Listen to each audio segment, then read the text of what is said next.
कि हमें कैसे सुरक्षित रहना है। तो इसके लिए हमें सावधानियां, हमें जागरूक होने की जरूरत है। समझ में आ रही है? अभी तुम इतना ही समझ जाओ कि क्या अच्छा है और क्या अच्छा नहीं है, और तो बाकी आगे सीख ही जाओगे।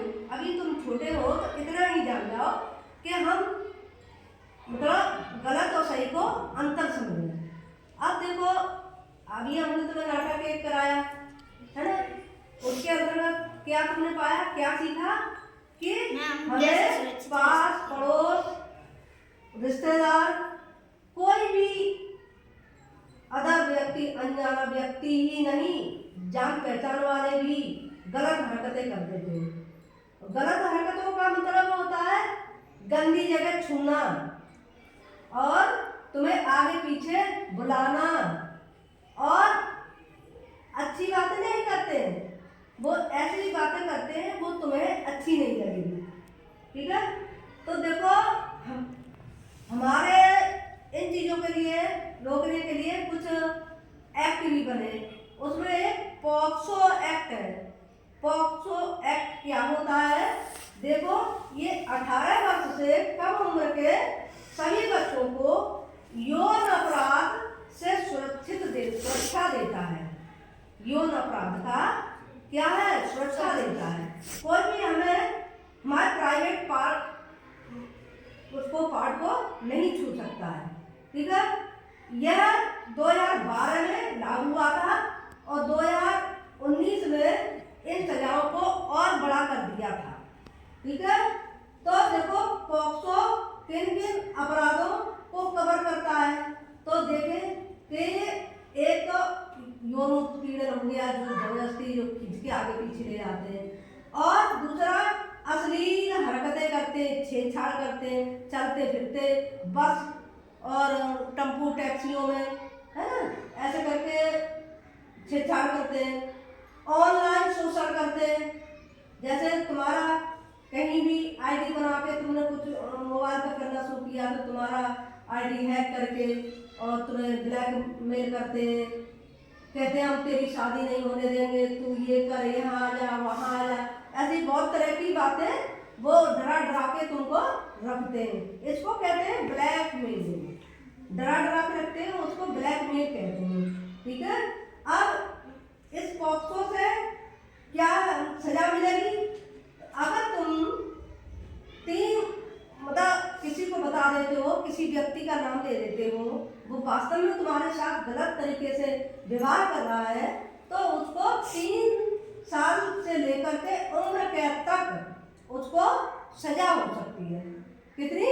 उम्र कैद। हाँ, उम्र कैद तक सजा हो सकती है। लेकिन 2019 में इसको और कड़ा कर दिया है कि बड़ा अपराध होने पर उसको मृत्यु दंड भी दिया जा सकता है। जब बड़ा अपराध हो जाता है तो उसको मृत्यु दंड भी दिया जा सकता है। अब देखो, खास बातें क्या होती हैं कि हम अगर हमारे साथ कोई घटना घट जाती है तो हम सबसे पहले क्या करें? तो सबसे पहले हम क्या करेंगे कि ऐसे हम या भीड़ भाड़ वाले स्थान पर हैं, तो कोई ऑफिस है, कोई डाकखाना है, कोई कुछ भी है, सार्वजनिक स्थान है, किसी के घर में घुस जाइए आप बचने के लिए। ठीक है?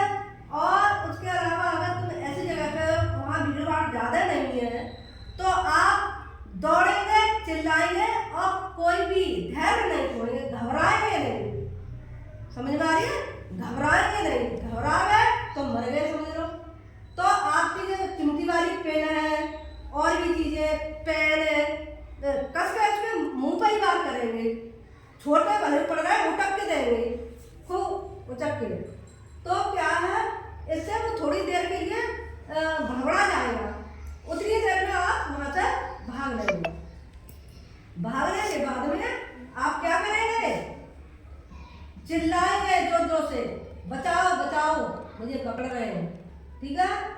अब देखो, उसके बाद हमें अगर हमारे पास मोबाइल है तो नहीं तो किसी से हेल्प लेंगे कि हमें 1098 पे कॉल करनी है, और 1098 पे कॉल करने में और ज़्यादा आपातकालीन स्थिति बनती है तो 112 पे भी कर सकते हैं। ठीक है? और इसका उद्देश्य क्या है कि बच्चों को सुरक्षित माहौल देना। क्या है? बच्चों को सुरक्षित माहौल देना और अपराधियों को कड़ी सजा देना। तो बच्चों ये सब क्यों बताई जाती है? बातें क्यों बताई जाती है? आप घर बाहर रिश्तेदार और भी अन्य जगह पर हमारा आना जाना रहता है, तो वहाँ हम पूर्ण रूप से सुरक्षित रहें। ऐसा न हो कि हम जीवन भर एक कांटा सा झेलते रहें। समझ में आ रही है? तो इसलिए तो हमारे देखो इसके लिए यौन उत्पीड़न के लिए, छेड़छाड़ के लिए पॉक्सो एक्ट बनाया गया है। इसके अंतर्गत पुलिस लाइन में हम शिकायत भी कर सकते हैं। बात समझ में आ रही है बेटा? यस तो इसकी सजा क्या होती है? 3 साल से 3 साल से उम्र कैद। और हम मतलब इसे कैसे कैसे बचा कर सकते हैं? हम जैसे हम कहीं रास्ते पे जा रहे हैं तो मैम हमको कोई छेड़े तो हम पहले, और हमारे पास कोई भी नुकीली वस्तु है तो हम उसके मुंह पर वार करें और वहाँ से भाग जाएं। मैम और हमको रास्ते में कोई मिल जाता है तो उससे कॉल भी कर सकते हैं 1098 पे, और उस पर नहीं लगे तो मैम 112 पे भी कर सकते हैं। ठीक, तो इसके लिए तालियां जाए। सारी बातें समझ में आ रही है? कोई भी बात, कोई भी गलत बात या तो टीचर को बतानी है या माता पिता को बतानी है। शर्माना नहीं है, घबराना नहीं है। ठीक है?